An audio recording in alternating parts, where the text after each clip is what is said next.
이제 10장 13절에서 11장 전체 11장 7절밖에 안 되니까 예, 여기까지 진행하겠습니다. 생각해 보니까 한 번에 너무 진도를 많이 나가는 것도 좋은 건 아닌 것 같습니다. 한 구절 한 구절을 더 세밀하게 또 영적 의미를 충실히 설명하는 것이 공부에 도움이 되는 것이지 싶어서 그렇게 하려고 합니다.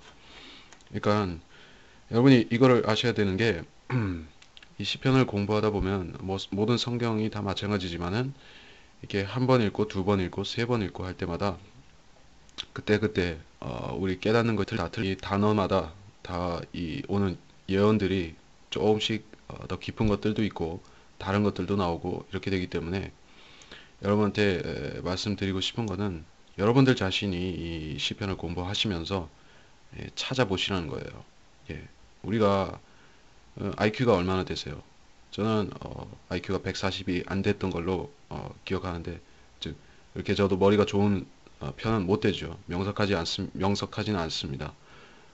그리고 이 피터 라크만 목사님이 IQ가 200인지 그렇게 된다고 하시잖아요. 이분은 킹제임스 성경을 그 좋은 머리로 평생 읽으셨으니까는 또 깨닫는 것이 남다르다 이렇게 생각할 수 있겠죠. 근데 사실은 이 영적인 지식이라는 거는 IQ 가지고 되는 거는 아니죠. IQ 가지고는 되는 게 아닙니다. 뭐 만일에 그렇다고 하면은 스티븐 호킹이나 이런 사람이 왜 성경을 모르냐는 얘기죠. 왜 아인슈타인은 성경을 모르고 지옥에 갔느냐 이런 질문이 나오는 것이죠. 그렇기 때문에 우리가 이 성경을 깨닫는 것은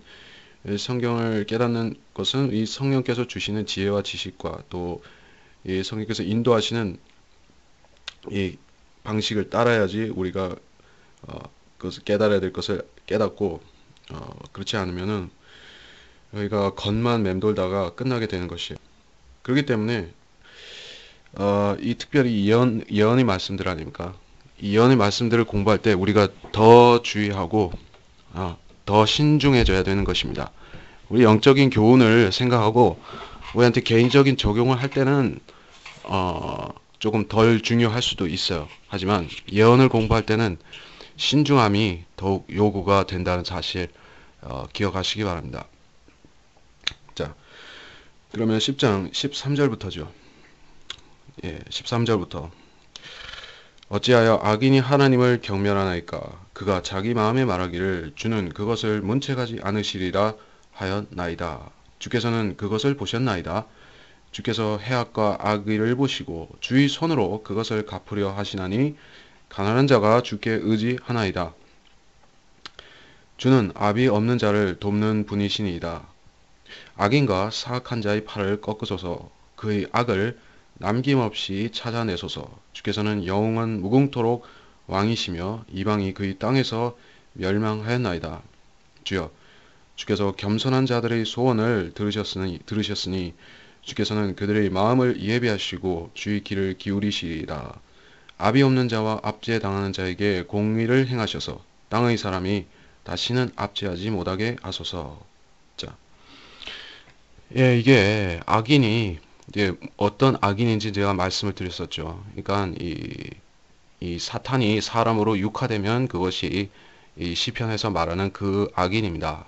예, 구약 성경에서 그런 모델들이 많이 제시가 되는데 앞서 처음에는 압살롬만 말씀을 드렸었죠.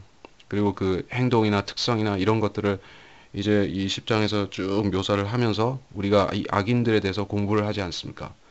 우리가 성경을 좋은 것만 찾아서 읽을 수는 없는 거잖아요. 이 사람들이 보면은 성경을 굉장히 이기적으로 읽는 것을 우리가 알 수가 있는데 사람들은 꼭 자기한테 진짜 위로가 되는 것, 그렇게 솜사탕 같은 말씀, 그게 소프트한 것, 그런만 찾아서 읽으려고 하는 것입니다. 시편에서도 그런 말씀들이 좀 있잖아요. 그가 나를 푸른 초장에 누이시며 쉴만한 물가로 인도하신도다. 이런 구절만 기억하고 또 이런 악인에 대한 말씀, 이 적그리스도, 이 대환란의 끔찍한 것에 대한 말씀은 사람들이 그 의미를 좀처럼 알려고 하지 않는 것이죠. 물론 그 사람들은 알려고 해도 그 안목이 없어서 모르기도 하지만은 어쨌든 그 사람들이 심리 상태는 그렇다는 얘기입니다. 하지만 성경은 우리한테 위로만 주는 것이 아니라 어떻게 말씀하셨죠? 우리한테 교리와 책망과 바로잡음과 의로 훈육하기 위해서 주셨다. 디모데후서 3장 16절에 그리 말씀하셨듯이 우리는 성경에서 이 주신 모든 것을 다 받아야 됩니다. 그래야 우리가 성장을 할 수가 있습니다. 그렇죠. 악인이 그런 존재인데, 악인이 자기 마음에 이렇게 말하는 것입니다. 주는 문책하지 않으시리라. 어리석죠. 예. 그러니까 악인들은 전부 다 그런 것이에요. 스티븐 호킹, 스티븐 호킹 자꾸 말해서 미안한데 이 사람도 얼마나 머리가 좋았어요. 근데 몸이 그렇게 되고 난 다음에 그 사람이 하나님 믿었으면은 그렇게 안 살았을 거 아니에요. 근데 정말 변해가는 거 보세요. 완전히 지금은 마귀의 몰골처럼 되고 있습니다. 그러니까 사람이 씨를 뿌린 대로 되는 것이에요. 우리가 믿음으로 심으면 하나님께서 영생으로 거두게 하신다. 육신에 심으면 육신으로 썩은 것을 거두게 하신다. 우리 육신에서 나올 게 뭐죠? 썩은 것이고 우리 죄밖에 없죠. 아담한테서 나오는 열매밖에 없죠. 자, 그래서 이렇게 파렴치한 소리를 하는데 하나님께서는 다 아신다는 것이죠. 주께서 해악과 악의를 보시고 갚으려 하신다. 주께서는 갚아 주실 것이에요. 이 7년 후 3년 반 때 이스라엘이 당하는 그 박해들을 주님께서 다 갚아주셔서 그만큼 그들을 풍성하게 복 주셔서 천년왕국 때에 그 사람들이 1등 민족이 되는 것이죠. 1등 국가가 되는 것이죠. 그렇기 때문에 이 대한민국이 앞으로 천년왕국 때 어떻게 되는지 그거는 우리가 모르지만은 우리는 분명히 알아야 되는 것이 있어요. 지금 유대인들한테 잘해주는 민족은 분명히 천년왕국 때도 복을 받을 것입니다. 그러니까 지금 그 영국이나 이런 나라들, 미국이나 이런 나라들 있잖아요. 지금도 복을 받지만은 그 사람들이 유대인을 저버렸기 때문에 또 이 축복을 빼앗기잖아요. 마찬가지로 우리도 한국 민족이 복을 받으려면 그렇게 해야 되는 것입니다. 특별히 이 킹 제임스 성경 말씀을 멸시하면 안 되는 것이에요. 킹 제임스, 제이콥, 야곱이에요. 야곱의 성경이라는 뜻이에요. 야곱 제이컵이잖아요. 제임스가 제이컵입니다. 우리가 이 성경이 우연하게 이런 이름이 붙은 것이에요? 아니잖아요. 구약 성경을 유대인한테 맡겨서 보존하게 하셨고 신약 성경은 킹 제임스 성경으로 이렇게 완전히 보존되게 하셨는데 주님께서 이런 이름을 주신 거예요. 그러니까는 우리 이 성경을 보면은 유대인을 함부로 생각한다는 것은 있을 수가 없는 것이에요. 킹 제임스 성경을 정말로 자기 최종 권위로 믿고 실행하는 사람들 중에서 유대인을 멸시하는 사람 보셨습니까? 없습니다. 없어요. 그렇기 때문에 우리 그런 의미도 생각해야만 됩니다. 지금 이 한국의 우리 이 한민족의 최종 권위로 한국 교회의 최종 권위 성경으로 킹 제임스 성경이 되면은 그거는 한국 민족이 앞으로 천년 왕국에서 복을 받는 것이에요. 이거는 제가 하는 얘기가 아니라 하나님께서 그런 지식을 주시니까 제가 아는 것이고 여러분이 깨달아야 되는 것이 이 점입니다. 우리도 복을 받지만 그리스도인으로서 이 하나님 말씀의 약속을 받으면 우리도 복을 받지만 이 성경이 이 민족에게 권위가 되면은 이 민족도 한민족도 복을 받는 것이에요. 이 점을 꼭 주지하시기 바랍니다. 자, 그리고 그렇죠. 가난한 자, 아비 없는 자, 얼마나 대환란 때 불쌍하게 유대인들이 짓밟히는 것입니까? 이 2차 세계대전 때 그 당하는 박해와 수모와 고난과 또 죽임과는 비교가 안 되는 것이죠. 그래서 15절에 악인과 사악한 자의 팔을 꺾으소서. 야, 이게 특이한 것이 나왔습니다. 스가랴서 11장 17절에 관련된 구절이 나옵니다. 그러니까 적그리스도가 부상을 당하는 거예요. 적그리스도. 오른 눈과 오른 팔이 손상이 됩니다. 그래서 어떻게 되죠? 한쪽 팔을 못 쓰고 오른 눈이 멀어버린 것입니다. 그런 사건이 일어납니다. 그러니까 이게 하나님이 이 자를 징계하시는 의미라고도 이렇게 나오는데, 그렇죠. 하나님께서 시키신 거예요. 그렇게. 그런데 이 자가 회개하지 않고 더 악하게 해서 적그리스도가 되는 거예요. 그러니까 멸망의 아들로 변신을 하는 것이죠. 그래서 유대인을 박해합니다. 16절에 주께서는 영원 무궁토록 왕이시다. 그렇죠. 주님께서는 영원 무궁토록 하늘 시온에서 계셨었죠. 우리가 하늘이 언제 창조되었다 우리가 그걸 말할 수가 없죠.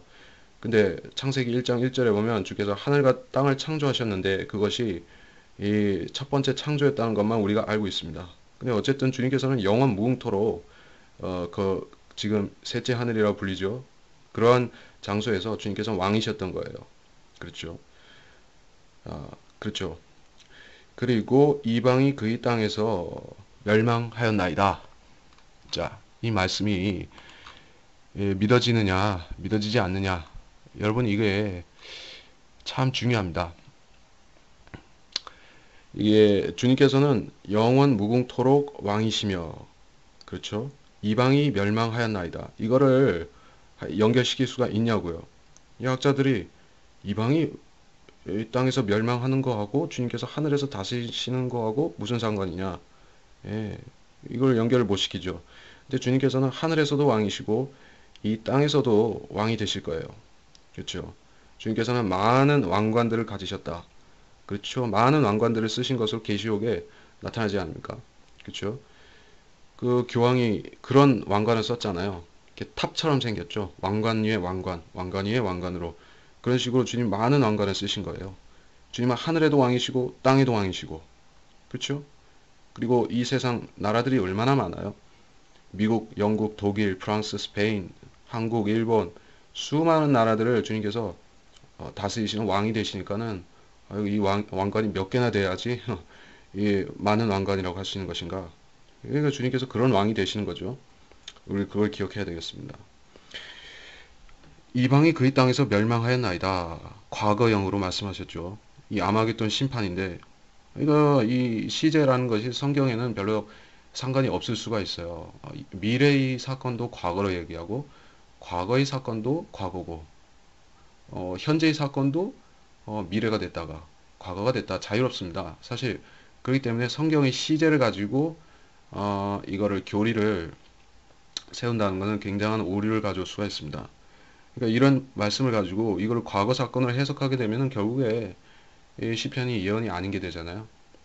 하지만 주님께서 이렇게 말씀하신 이유는 주님께서 영원히 계시는 분이니까 주님께서는 시간이 상관없으신 전지전능한 분이시니까 우리가 그렇게 받아들이는 것입니다. 주여 주께서 겸손한 자들이 소원을 들으셨다. 예, 그렇죠. 가난한 자들이 곧 겸손한 자들이죠. 그들의 마음을 예배하시고 주의 귀를 기울이시리이다. 그렇죠. 대활란테 구원을 받기 위해서는 그 사람들은 이 침례 요한이 와서 이 회개의 침례를 물침례를 주면서 이 악인들에게 그때 그 죄인들에게 회개하라고 했죠. 세리들에게 토색한 것을 내놓고 군인들에게도 그렇게 하고 그러니까 그런 과정이 이 대환란 때에도 왕국복음을 믿는 사람들은 이 자기가 가진 걸 다 버리고 이렇게 불의의 재물을 버리고 또 회개를 해야지만 그때도 침례가 있고 또 그렇죠 물침례가 있습니다. 그때도 그러니까 이게 이 침례라는 것도 우리가 침례들이 있잖아요. 그러니까 이 시대에 예수 그리스도의 몸 안으로 침례받는 영적 침례 그리고 그거를 모형으로 보여주는 이 물침례도 있고 이 대환란 때도 또 이 엘리야와 모세 그들에게 받는 침례가 또 있는 것이고요. 그렇기 때문에 그렇죠. 이 겸손한 자들 어, 이들을 예비하기 위해서 주님께서 이 선지자들 그렇죠. 두 선지자와 두 증인과 그렇죠. 그리고 14만 4천 명과 이러한 선지자 같은 성도들을 보내셔서 가르치시는 것입니다. 아비 없는 자와 압제당한 자의 공의를 행하셔서 그렇죠. 예, 환난 성도들 그리고 땅의 사람이 다시는 압제하지 못하게 하소서. 예, 적그리스도는 땅의 사람입니다. 그러니까 우리가 이 점을 알아야 되는 것이에요. 적그리스도가 나중 그때 되면은 7년 시작할 때 되면은 어떤 모습으로 등장을 할 것인가 하는 것은 굉장히 흥미로운 것이죠. 제가 그래도 썼지만은 이런 사실은 그 러크만 목사님이 많이 얘기를 했습니다. 이 적그리스도가 하늘에서 가장하고 내려올 것이요 UFO 같은 것을 타고 마치 외계인인 것 같이 슈퍼스타 지저스 크라이스트처럼 나타나는 것이에요. 근데 사실은 이 적그리스도는 땅의 사람이에요. 그 사람은 이 적그리스도는 화성에서 온 것도 아니에요. 목성에서 온 것도 아니에요. 사실 이 목성이라는 별이 사탄하고 관련이 있는 별입니다. 성경에 보면 그런 성경에 보면 그런 연결점이 나옵니다. 그래서 적그리스도가 실제 이 외계에서 올 것이냐 아니면 땅에서 올 것이냐 하는데 본질적으로는 땅의 사람이에요. 그는 man of the earth예요. 그는 무슨 은하계에서 왔다거나 이런 것이 아닌 것이죠. 근데 대환란 때 사람들은 그가 마치 그렇게 속일 것이기 때문에, 그리고 그와 함께 나타나는 그 자들이 있잖아요. 천사들. 그 자들은 진짜로 외계에서 온 것이에요. 그렇죠? 이 하늘의 별이 3분의 1이 떨어지잖아요. 그 천사들입니다. 계시록에 보면 12장에 제가 읽진 않겠고 계시록 12장에 나온다 말씀이죠. 예. 그러니까는 외계의 존재들하고 같이 나타나기 때문에 적그리스도도 외계인처럼 보일 수도 있어요. 하지만은 사실은 땅의 사람이다. 땅의 사람이다. 그리고 이자는 압제하는 독재자가 된다. 그렇죠. 정복자로 나타나지 않습니까? 어디에요? 계시록 5장인가 6장인가. 예, 흰말 타고 나타나잖아요. 내가 자꾸 이걸 헷갈리네. 예, 흰말 타고 나타나는 이 적그리스도가 이 정복자의 면류관을 면류관을 쓰고 나타난다. 스테파노스 면류관을 쓰고 나타난다고요. 정복자예요. 그렇습니다. 그래서 11장 다시 내가 주를 의뢰하노라 어찌하여 너희는 내 혼에게 말하기를 새처럼 너희 산으로 도망하라 하느냐. 보라 악인들이 그들의 활을 당기고 그들의 화살을 시위에 대나니 이는 마음이 바른 자를 그들이 몰래 쏘려 함이라. 기초들이 무너지면 의인이 무엇을 할 수 있으랴. 주께서 그의 거룩한 성전에 계시며 주의 보좌가 하늘에 있으니 그의 눈은 사람의 자손들을 보시고 그의 눈꺼풀은 그들을 감찰하시느니라. 주께서 의인은 시험하시나 악인과 폭력을 사랑하는 자는 그의 혼이 미워하시는도다. 그가 악인 위에 덫과 불과 유황과 무시무시한 폭풍우를 내리시리니 이것이 그들 자네의 몫이 되리라. 의로우신 주께서 의를 사랑하시나니 정직한 자는 그의 얼굴을 보리로다. 자, 내가 주를 의뢰하노라 너희가 내 혼에게 말하기를 새처럼 너희 산으로 도망. 이게 무슨 말씀인가? 그렇죠. 문자적으로 이렇게 이 적그리스도와 악인들이 이스라엘을 조롱하고 핍박하는 것이에요. 예. 실제로 피나처가 이 사라페트라에 있지 않습니까? 실제로 도망가는 것이고요. 그래서 새처럼 도망간다 하는 구절을 찾아보면 시편 55편 6절에도 나오고 에스겔서 7장 16절이라든지 이사야서 38장 14절이라든지 마태복음 24장 20절 계시록 12장 14절 이게 중요한 부분이기 때문에 글에 나왔지만 또 인용을 했습니다. 글에 썼지만 또 인용을 했습니다. 그래서 실제로 피난처가 이 이스라엘 인근에 열리는 것이에요. 이방인들이 가는 피난처가 아니죠. 이스라엘 사람들이 이 대환란 때 보호받는 장소이죠. 2절에서 악인들이 그들의 활을 당긴다. 활을 시위에 댄다. 예, 그렇죠. 적그리스도가 활을 가지고 나타나지 않습니까? 예, 그리고 이 사탄, 이 마귀는 이 불화살을 우리한테 쏜다고 되어 있죠. 어쨌든 마귀가 우리한테 이 화살을 쏘는 것은 영적으로 되는 것이지만은 여기서는 실제적으로 이렇게 할 것이에요. 그러니까 유대인들을 박해하기 위해서 이런 음모를 꾸미는데, 그러니까 이거는 역사적인 증거와 예표를 우리가 따라서 보면은 많이 배울 수가 있습니다. 그렇죠? 그러니까 일단 그들이 몰래 비밀리에라고 하니까 일단 음모를 꾸미는 거죠. 그러니까 전 3년 반에 이미 음모가 시작될 거라고 우리가 생각할 수 있습니다.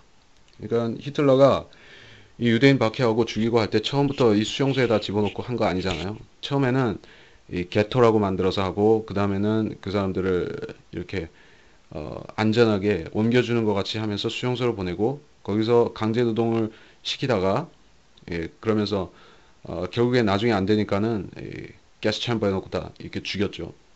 그런 식으로 단계 이렇게 박해 수위가 올라가는데 이 대환란 때도 하는 굉장히 강교하고 계략을 써서 유대인을 죽이려고 몰살시키려고 할 것이에요. 그러니까 이 유대인들이 이스라엘 사람들 유대인들이 멍청한 민족이 아니죠. 아마 IQ로 따진다고 하면은 이 지구상에서 정상급일 거예요. 유대인 중에서 이 노벨상 수상자가 얼마나 많이 나왔습니까? 그 사람들은 굉장히 이 세상 지혜로 말하자면은 굉장히 명석하고 엄청난 사람들이에요. 그렇죠? 이 세상의 군사 무기들, 엄청난 그런 발전된 군사 무기들 지금 이스라엘 사람들이 계속 만들어내죠. 전쟁 분야에 있어서 세계에서 따라갈 수가 없죠. 근데도 이 대환란 때는 이 똑똑한 이스라엘 사람들이 적그리스도한테 당하는 것이에요. 그렇죠? 왜냐하면은 적그리스도가 다니엘보다 영리하기 때문에 사탄이 그만큼 영리하기 때문에 그 지혜를 적그리스도한테 주기 때문에 이스라엘 사람들도 당할 수가 없는 것이에요. 그때는 그들이 계략에 넘어질 수밖에 없게 주님께서 이렇게 만드시는 것이에요. 자, 그래서 기초들이 무너지면 의인이 무엇을 할 수 있으랴? 야, 기초들이 무너진다고 했죠. 네, foundations. 기초들이 무너지면은 할 수 없다. 그렇죠? 우리가 이 사회 이 사회가 유지되려고 하면 뭐가 있어야 되냐면은 사실은 우리 이 한국을 예로 들어서 한번 생각해 볼까요? 우리나라에 헌법이 있죠. 미국에도 헌법이 있고 각각 그 성격이 다르지만은 어쨌든 같은 헌법입니다. 근데 이 헌법들의 기초와 기본의 정신이 다 어디에서 나온 것이냐면은 십계명에서 나온 것이에요. 아세요? 그러니까는 사람들이 이것도 잊어버렸죠. 이게 십계명이란 걸 모르고 뭐 메소포타미아 함무라비 법이다 뭐 이딴 소리를 하는데 사실은 그 메소포타미아 사람들은 전부 다 이 우상 숭배자들이고 이 진리를 모르는 사람들이에요. 근데 이 진리 법은 십계명은 이스라엘에서 나왔죠. 모세에게 주신 것이죠. 그러니까는 세상 법이 전부 다 여기서 나왔어요.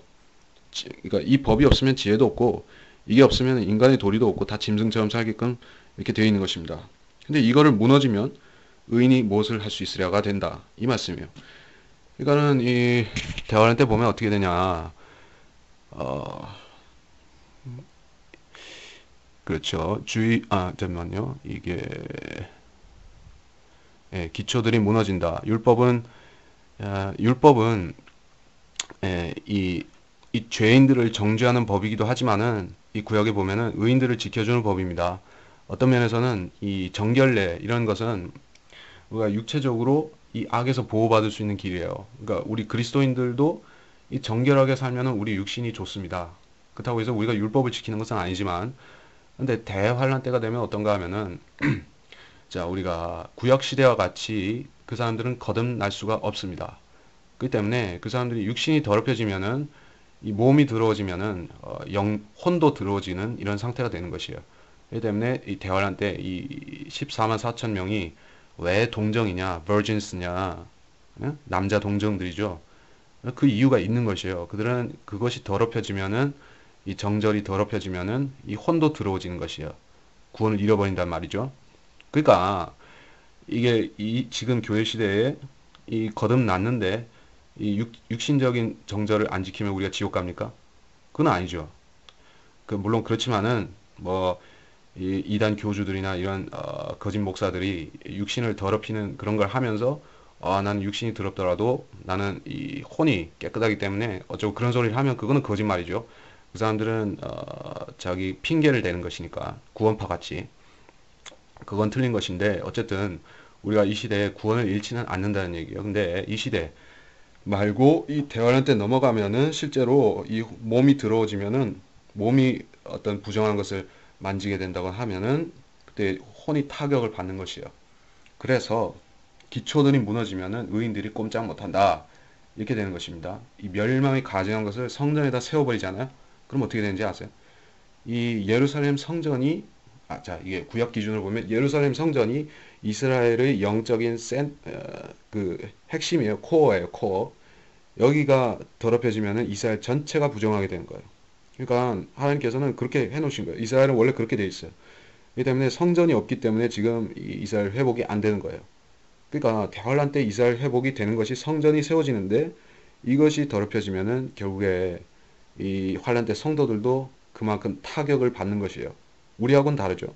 우리는 지금 건물 교회하고 우리하고 상관이 없어요. 우리는 이 땅에 교회가 남김없이 다 없어져도 건물 교회가 없고 우리 성도들이 몸만 남아도 우리는 아무 복음 전하는데 지장 없습니다.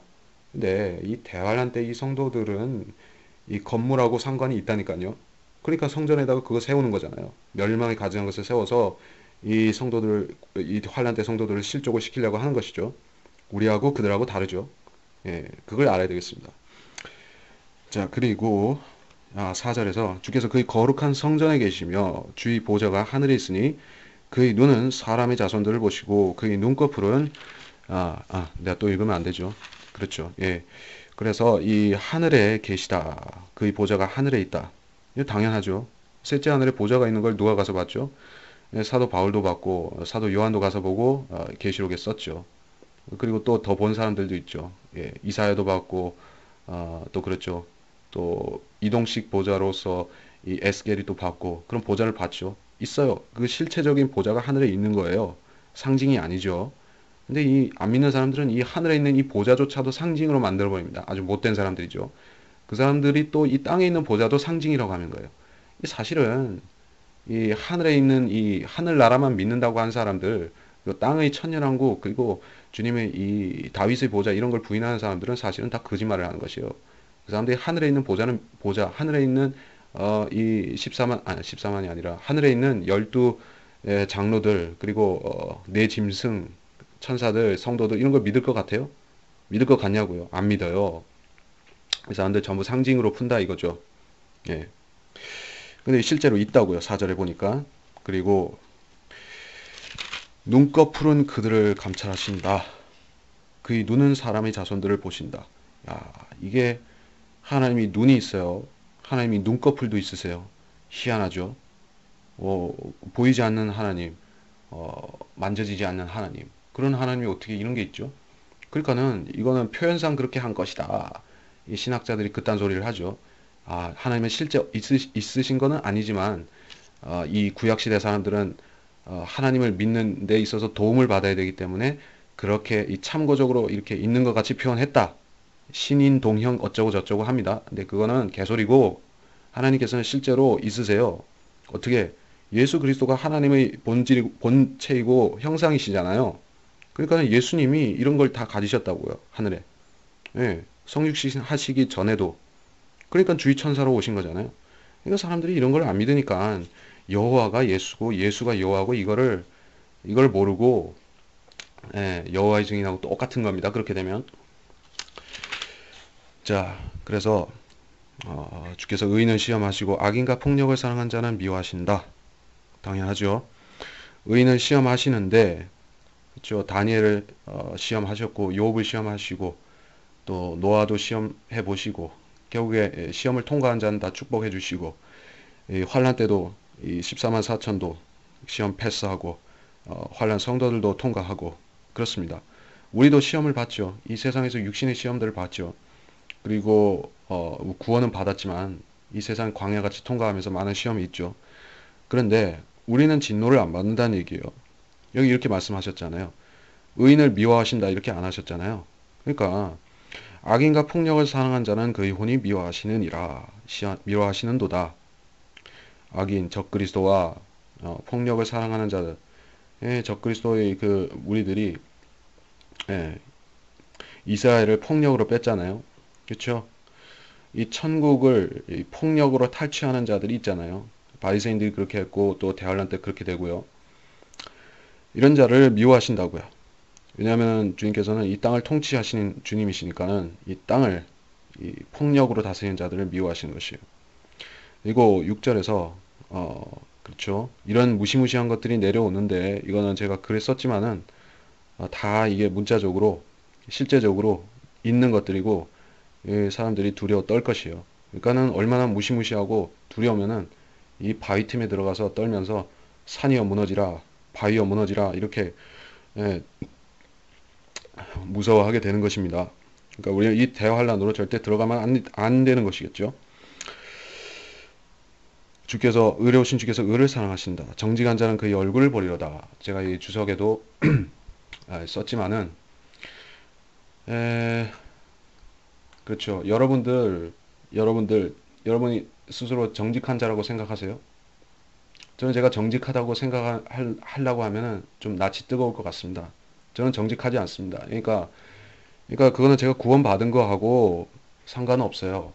그러니까 저는 구원받기 전에는 말하자면 그때는 진짜 위선자였고 바리새인이고 거짓말쟁이였는데 그 후에는 내가 구원받은 사실에 대해서 물어보면 나는 절대 거짓말 못하죠. 그리고 그 외에 성경에 대해서 성경이 진리인지에 대해서 다 믿는지에 대해서 누군가 나한테 물으면 나는 그건 거짓말 할 수가 없죠. 나 성경을 안 믿는다 이렇게 얘기하면 내가 새빨간 거짓말쟁이가 되기 때문에 나는 그거는 거짓말 못합니다. 근데 그럼에도 불구하고 저는 이 소소한 일들에 대해서 거짓말을 한단 말이에요. 예, 나한테 손해가 되는 일이 있으면 거짓말하고 난 정직하지 않아요. 그렇죠? 사람은 모두 거짓말쟁이라 주님이 말씀하셨었죠. 그러니까 이 세상에 예수 믿었다고 해서 죄 안 지고 사는 그런 초인은 없는 것이에요. 그러니까 이 예수 그리스도를 믿고 이 피 구속을 받는다는 것은 우리의 혼이 구속을 받는 것이지 우리 몸이 깨끗해진 게 아니에요. 착각하면은 구원파가 됩니다. 이걸 착각하면은 워치만니가 됩니다. 착각하면은 또 뭐가 되죠? 예, 은사주의 그런 쪽으로 빠집니다. 자, 그런데 주님께서 재림하실 때에는 정직한 자가 그의 얼굴을 보리라 이렇게 되는 겁니다. 그러니까 이게 재림이 한 번이라고 해봐요. 그러면 공중 재림이 없고 지상 그거밖에 없다고 하면은 결국에 우리가 이렇게 된다는 거면 어떻게 된 거예요? 누가 구원을 받겠어요? 우리는 아무도 정직한 사람 없어요. 예수 그리스도의 의밖에는 입은 게 없어요. 그러면 이 땅에 주님 오실 때 우리는 지옥 가야 되는 것이에요. 말이 되는 것이요? 아니 되는 것이죠. 그러니까는 왜 성경을 나눠 봐야 되는지, 이거 시대와 세대를 왜 구분해야 되고, 유대인과 이방인과 또 교회를 왜 나눠서 공부해야 되는지 이유를 아시겠습니까? 그러니까 성경에 이런 구절들이 나올 때 양심이 있으면 깨닫는 것이죠. 또 믿음이 있으면 아는 것이고요. 이걸 모르는 사람들은 진짜로 성경을 읽을 때 걸려 넘어질 것 투성이가 되는 것이죠. 예, 자기 자신을 실족시키는 것이에요. 성경을 읽으면 읽을수록 자기를 정죄에 빠뜨리는 사람들이 있습니다. 그러니까 제가 그런 사람들을 오죽 많이 보겠습니까? 예, 제가 이 종말론 카페, 빛과 흑암 이런 곳에서 글들 보지만은 그런 자기 정죄에 걸려 넘어진 무수한 사람들이 구원을 못 받고 헛소리들을 하고 있죠. 예, 왜 그렇게 되는가 하면은 결국에 단순한 것이에요. 성경을 올바로 나누어 공부하라고 했는데 그걸 안 했기 때문에 하나님께서 그런 정죄에 넘겨주신 것이에요. 그러니까 그 사람들이 회개하고 이 진리로 돌이키려면은 그 썩어 빠진 생각을 먼저 버려야 되겠죠. 예, 그렇게 안 하면은 절대로 그 사람들은 뉘우치지 못하는 것입니다. 예. 자, 짧은 본문이었는데 오늘은 여기까지만 하자니까 조금 서운한 느낌이 있습니다. 그래서 뭘 더 말씀을 드릴까 생각해 봤는데 제가 초두에 잠깐 얘기했었던 이 한글 킹 제임스 성경과 이 한국 민족의 축복과의 관계에 대해서 조금 더 부연 설명을 드릴까 합니다. 그러니까 이거는 여러분이 무슨 절대적인 교리의 성격으로 들으실 필요는 없는 것입니다. 이거는 제 개인적인 기도로 받았던 응답도 있었고 이런 부분에 대해서 주님께서 저한테 알려주셨다 이렇게 생각하는 게 있기 때문에 제가 얘기를 한 것이에요. 그러니까 많은 사람들이 이 최종 권위 성경 Final Authority다 하는 것에 대해서 굉장히 오해를 하고 있습니다. 그러니까 대표적인 오해가 이런 게 있어요. 원어 우상, 원어 숭상. 원어라고 하는 것은 이 성경이 기록된 원래 언어를 말한 것이죠. 예, 대표적으로는 두 언어인데 히브리어와 헬라어가 있죠. 예, 물론 구역에는 뭐 아람어도 있고 뭐 시리아 말 계통이죠. 이 방언들이 있습니다. 근데 대표적으로는 히브리어인 거예요.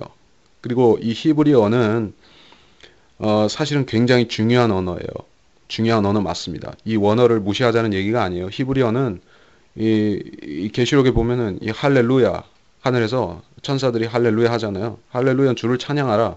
히브리 말이에요. 그러니까 문자 그대로 하늘에서는 히브리어로 누군가가 이렇게 찬송을 드리고 있는 거예요. 그러니까 이게 히브리어가 하늘의 언어 맞아요. 그러니까 뭐 이 은사주의자들이 하늘의 언어는 뭐 알아들을 수 없는 랄랄라 슈슈슈라 이거는 헛소리 하는 것이고요. 히브리어가 하늘의 언어 맞습니다. 그러니까 이거 히브리어 구약 성경 중요하다는 거 우리 인정해야 되는 것이에요. 하지만 우리는 히브리인이 아니잖아요. 우리는 이방인으로서 주님 앞에 부르심 받아서 이방인으로서 이 교회의 몸 안에 들어와서 주님을 섬기잖아요. 그러니까 우리가 히브리어를 알아야지만 되는 것은 아니에요. 자, 마찬가지로 헬라어도 그렇습니다. 이 헬라어라는 것은 주님 AD 당시에 주님께서 이 세상 제국들을 이 서방 세계를 지배하던 게 로마 제국이었죠. 그리고 주님께서 여기에 이 동편에 있는 이 베들레헴의 땅에 태어나셔서 이 땅에서 그 땅에서부터 왕국 복음 전파하시고 그 뒤에 이 은혜 복음 전파하셔서 이렇게 소아시아 거쳐서 쭉 유럽으로 해서 스페인, 영국 해서 이렇게 결국에 흘러갔잖아요. 그러니까 그 당시에 쓰던 언어가 헬라어였던 거예요. 그러니까 이 중요성의 이 비중으로 따지자고 하면은 히브리어가 한 100이라고 하면은 헬라어는 한 50 정도 된다. 말하자면 그렇다는 것이죠. 성경 언어의 비중으로 보면은. 그러니까 헬라어도 중요한 언어이긴 하지만은 히브리어보다는 못해요. 그래요. 그러니까 이게 재밌는 게 무슨 어떤 점인가 하면은 지금 원어를 그렇게 막 물고 늘어지는 그러니까 뭐 영어 킹제임스 성경을 가지고 이렇게 가르치려고 하면은 그 사람한테 학자들이 와가지고 헬라어는 이렇고 뭐 어쩌고 저쩌고 히브리어는 어쩌고 저쩌고 이러잖아요. 근데 이 재밌는 거는 주로 보면 그 사람들은 히브리어보다는 오히려 헬라어 가지고 그 짓거리를 많이 하죠. 그러니까 그 사람들이 그만큼 미혹이 된 거예요. 그 사람들은 무엇이 더 중요하고 덜 중요하고 이거를 알 수가 없는 것이죠. 그러니까 우리는 이 원어를 가지고 이렇게 따지는 사람들한테 분명히 자신 있게 한 가지 말할 수가 있어야 됩니다. 아니 그러면 자 쉽게 말해서 하나님께서 히브리어 헬라어 모르는 사람들은 성경을 못 깨닫고 지옥 가라고 그렇게 하셨냐고 하나님께서 오죽 그렇게 능력이 없으시면은 인간의 언어 그 몇 가지를 그거를 제어를 못 하셔가지고 사람들이 그렇죠. 그 언어를 못 깨달아서 지옥에 가야 되냐고 이렇게 하셨겠냐고 물어보면 그 사람들은 대답을 못 하는 것입니다. 그 사람들은 결국에 자기 만족을 위해서 그걸 추구하는 것 뿐이에요. 자기가 많이 배웠기 때문에 하나님 일을 한다라고 하는 그런 자부심 충족용으로 언어를 써먹고 있다. 이런 얘기입니다. 자, 그렇기 때문에 이 한글 킹제임스 성경이 이 한국 민족한테 가지는 의미가 각별한 것이죠. 이 헬라어 히브리어 이거는 그다지 소용이 없습니다. 우리한테는 결국에는 이 한국말이 우리한테는 성경인 거예요. 예, 영어도 물론 영어권에 있는 한인들은 좀 다르지만은 이 한국에 있는 한인들한테는 한글 킹제임스 성경이 있어야지 우리가 구원을 받고 진리 지식을 공부하고 성장하고 그것이 다 통할 수가 있다는 점입니다. 제가 얘기를 하다 보니까 너무 길어졌는데 이 나머지 이야기는 다음이나 다음 강의나 할 때 좀 시간이 남으면 보충해서 더 얘기를 할 수 있도록 하겠습니다. 오늘은 여기서 마치겠고 그럼 기도하겠습니다. 주님, 예, 오늘도 이 시편 성경 공부를 통해서 제가 이 진리 지식을 요약적으로 잘 전달하기 위해서 애썼는데 예, 제가 충분히 했는지 그리고 주님께서 흡족하실 만큼 했는지 저는 자신이 없습니다. 하지만 주님, 제가 분명히 한 가지 오늘 이 강의에서 설명한 것들, 이 언어에 대한 이 오해, 이 학자들이 거짓말하는 것, 이 원어를 가지고 속이는 것, 이것에 대해서 제가 분명히 말씀할 수 있게 해주셔서 참 감사드립니다. 성도들이 이 사실을 깨닫고 지금 이 마지막 때의 거짓 증거자들, 그리스도인인 채 하는 이 학자들을 싸워 이기고 우리가 복음을 온전히 증거해서 이 많은 죄인들을 주님께 이겨올 수 있는 그런 승리하는 성도들이 되도록 우리 모두를 빚어주시기를 간절히 기도드립니다. 감사를 드리며 주 예수 그리스도의 이름으로 기도하였습니다. 아멘.